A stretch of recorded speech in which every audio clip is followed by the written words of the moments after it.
नमस्कार मित्रांनो, मी मनीषा तुमचे माझ्या चॅनलवरती स्वागत करते। गणित अवघड वाटते का? काळजी करू नका, तुम्ही अगदीच योग्य ठिकाणी आला आहात। या चॅनलवर मी तुम्हाला अगदी सोप्या पद्धतीने गणित तसेच इतर विषयही शिकवणार आहे। जर तुम्हाला सोप्या पद्धतीने शिकायचे असेल तर माझ्या चॅनलला सबस्क्राइब करा आणि चला आपली ही शिकण्याची सफर सुरू करूया। नमस्कार। गणित म्हणजे फक्त आकडेमोड नव्हे, तर ती एक विचार करण्याची कला आहे। त्याची पहिली पायरी म्हणजे संख्या। चला तर मग पेपर पेन तयार ठेवा आणि आपण संख्यांच्या दुनियेमध्ये जाऊया। संख्यांचे विविध प्रकार आहेत। त्यापैकी नैसर्गिक संख्या, पूर्ण संख्या, पूर्णांक संख्या म्हणजे त्याला इंग्रजीमध्ये इंटिजर्स असं म्हणतात, समसंख्या आणि विषम संख्या हे संख्यांचे प्रकार आहेत। आता नैसर्गिक संख्या आपण समजून घेऊया। नैसर्गिक संख्या म्हणजे काय? 1 2 3 4 ज्या सगळ्या संख्या आहेत त्या सगळ्या ह्याच्यामध्ये ना त्या अनंतापर्यंत आहेत। आपण त्या सांगू शकतो अनंतापर्यंत। त्याच्या नैसर्गिक संख्येमध्ये शून्याचा समावेश होत नाही।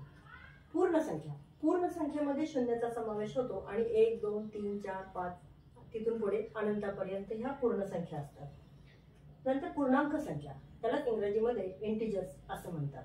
पूर्णांक संख्येमध्ये वजा संख्येचा पण समावेश होतो आणि अधिक संख्येचा पण समावेश होतो। म्हणजे डावीकडच्या संख्या आणि उजवीकडच्या संख्या अशा दोन्ही संख्यांचा त्याच्यामध्ये समावेश होतो, म्हणून त्याला पूर्णांक संख्या म्हणतात। उदाहरणार्थ -3 -2 -1 0 1 2 3 4 ह्या सगळ्या संख्या म्हणजे पूर्णांक संख्या असतात।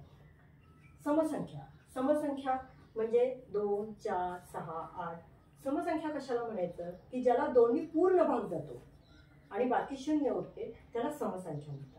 विषम संख्या ह्याच्यामध्ये 1 3 5 7 ज्याला पूर्ण भाग जात नाही त्याला विषम संख्या असं म्हणतात। तर आता मूळ संख्या म्हणजे इंग्लिशमध्ये त्याला प्राईम नंबर असे म्हणतात। मूळ संख्या म्हणजे काय?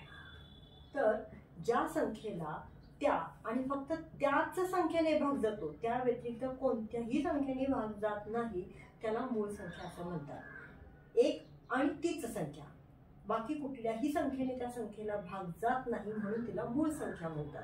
तर ह्या मूळ संख्या कोणत्या कोणत्या आहेत?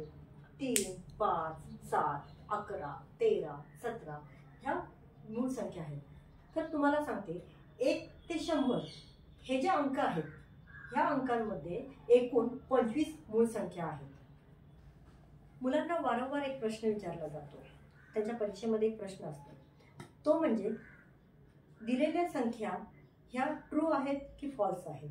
दिलेला प्रश्न हा ट्रू आहे का फॉल्स आहे हे सांगा, म्हणजे हे खरं आहे की खोटं आहे।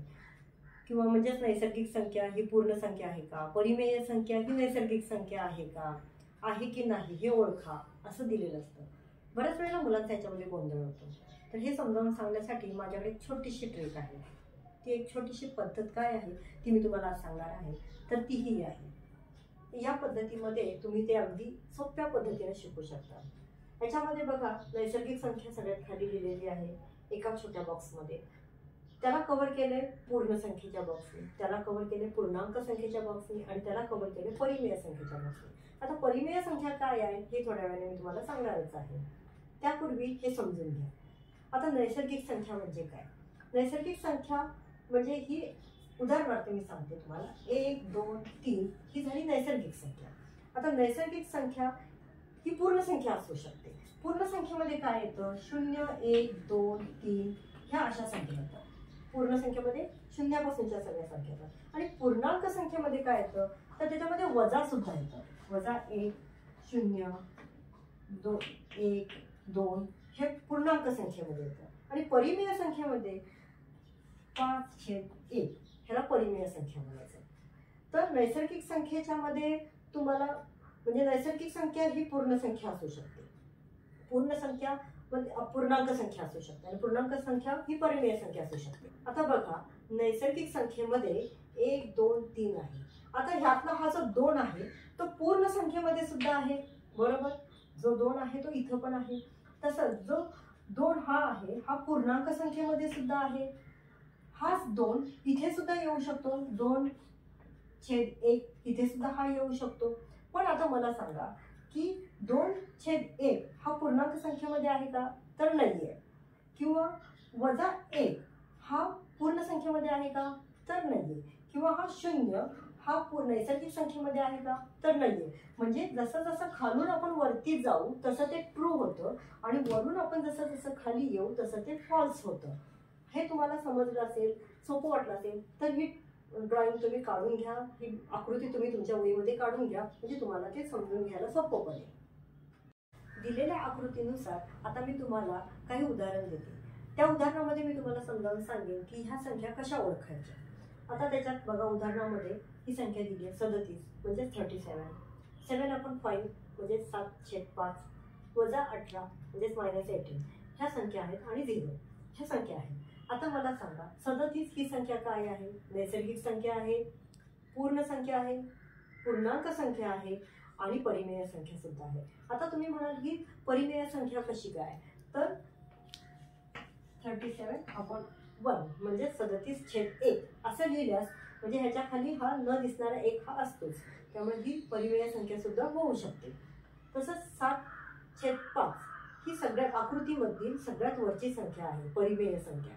ती खाली पूर्णांक संख्या होऊ शकते का, तर नाही. पूर्ण संख्या होऊ शकते का, तर नाही.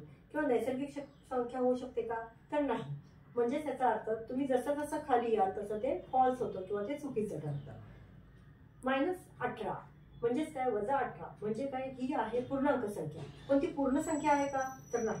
नैसर्गिक संख्या आहे का, तर नाही. म्हणजे आकृतीनुसार वरून जसं जसं आपण खाली येऊ तसं तसं ते चुकीचं ठरतं आणि खालून जसं जसं आपण वरती जाऊ तसं ते बरोबर होत जातं. ह्या आकृतीनुसार हे आपल्याला पटकन लक्षात येतं. आता मला एक सांगा, ही एक संख्या मी दिलेली आहे 0. आता तुम्ही मला कमेंटमध्ये सांगा 0 ही संख्या काय होईल. आता या व्हिडिओमधील शेवटचा भाग आपण बघूया, तो म्हणजे परिमेय संख्या. तर आपल्याला समजून घ्यायचंय परिमेय संख्या म्हणजे काय. तर परिमेय संख्या या फॉर्ममध्ये लिहितात, P/Q किंवा P/Q या फॉर्ममध्ये लिहिले जातात. फक्त ह्याच्यामध्ये एकच अट आहे की Qच्या जागी 0 आलं नाही पाहिजे. आता तुम्ही म्हणाल कसं काय, तर Q ही काय आहे, पूर्णांक संख्या आहे. पूर्णांक संख्या म्हणजे मगाशी मी तुम्हाला सांगितल्याप्रमाणे पूर्णांक संख्येमध्ये 0 हा येत असतो. 0पासूनच पूर्णांक संख्येची सुरुवात होते. पण इतर अट अशी आहे, P/Q मध्ये Qच्या जागी 0 घ्यायचा नाही. म्हणजे आता तुम्ही 7/0 असं घेऊ शकत नाही, तर 7/2 असं आपण घेऊ शकतो. ही होते परिमेय संख्या. किंवा इथं आपण परिमेय संख्येमध्ये मायनस सुद्धा असतो, -1 -2 हे सुद्धा असतं. म्हणजे आता तुम्ही 7-2 ही सुद्धा परिमेय संख्या होऊ शकते. पण परिमेय संख्येमध्ये 7/0 ही परिमेय संख्या होऊ शकत नाही.